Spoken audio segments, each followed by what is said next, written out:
write this down right here. Let Pen, red pen, yeah! Okay, let's take a look at this limit. The limit x goes to infinity, parentheses with 1 plus a over x inside, and then raised to the bx power. And in my calculus classes, I call the result of this limit the fact, because we will be dealing with this limit quite often.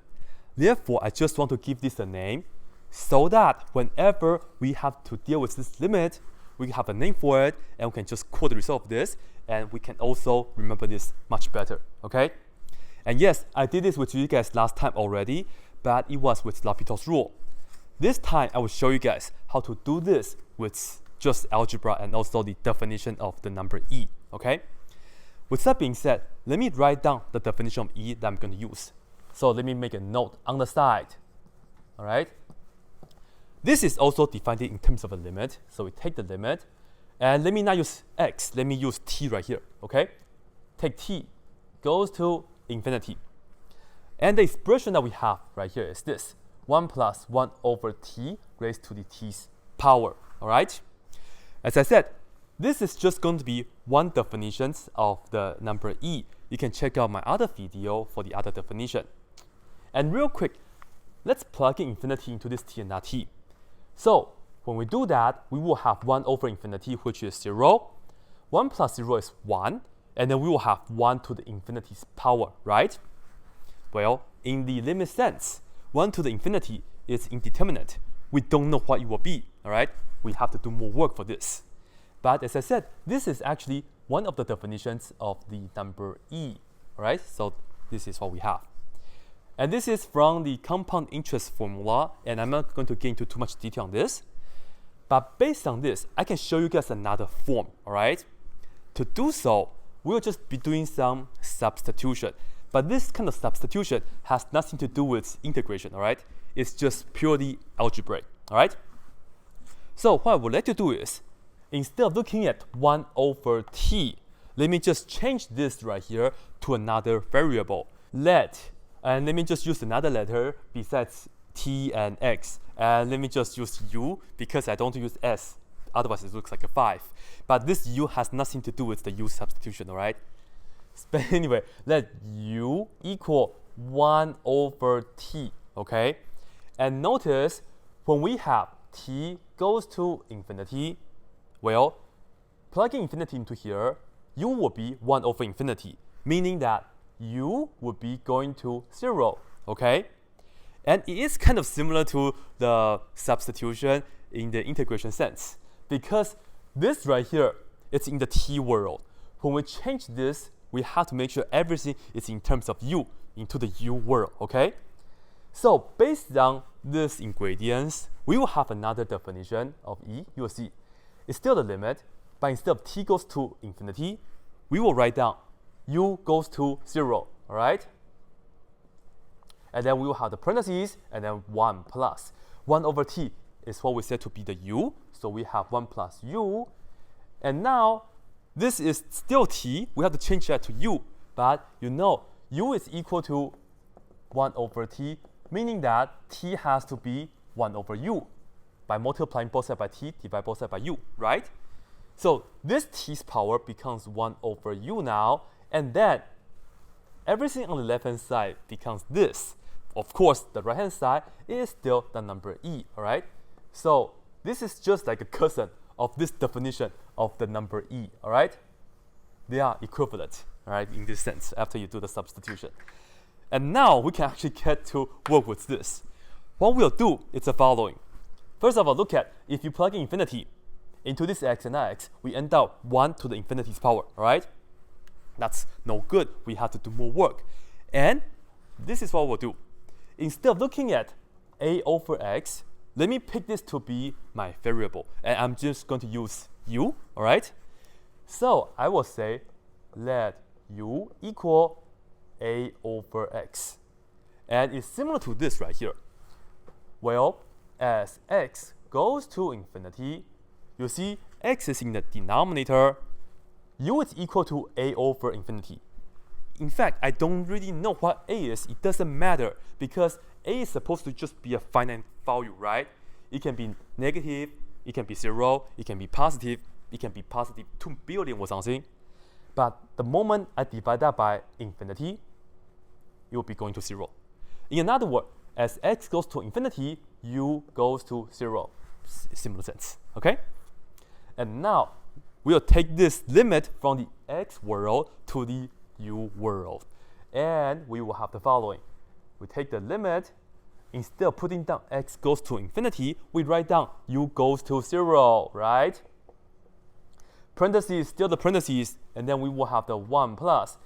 A over x is the u, so we put on the u. And now we have b, still stays the same, right? It's just a constant b, finite value. How about x? Well, we know u is equal to a over x. We can just multiply both sides by x and divide both sides by u. In another word, we can say x is equal to a over u, all right? So it's similar to this. So now, for this x, I will just write down a over u right here, okay? A over u. And yes, this is what we have, and now this is what we are going to do. Because this is quite similar to that, right?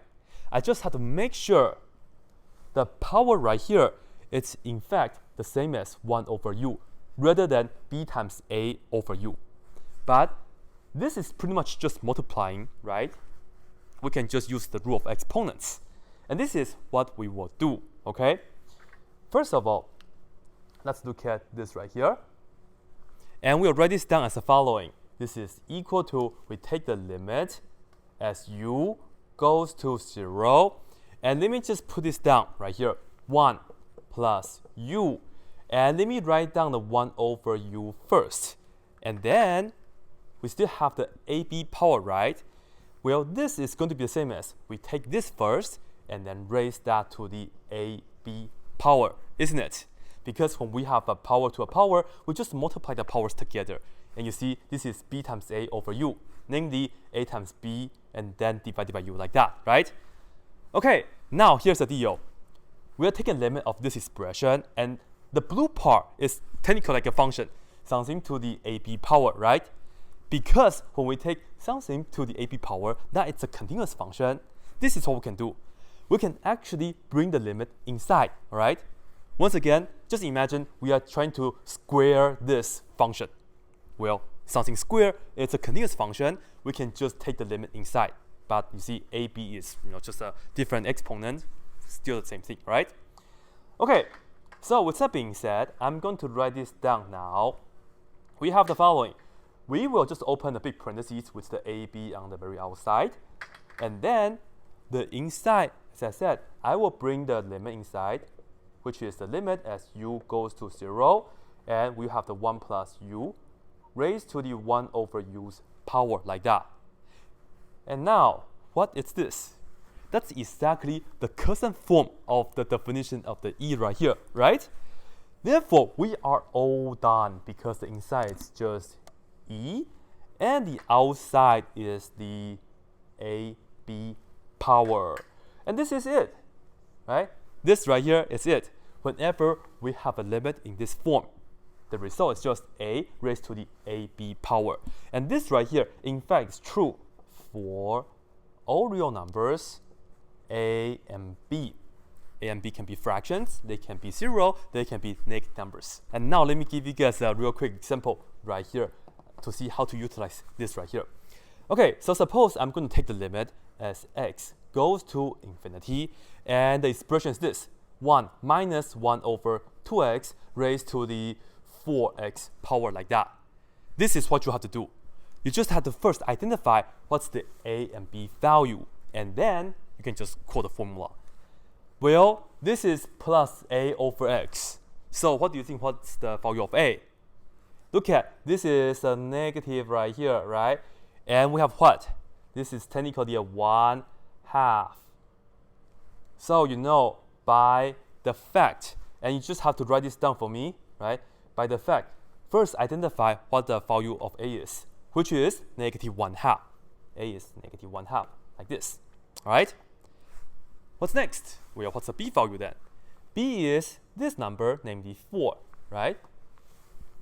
So A is negative 1/2, B is positive 4.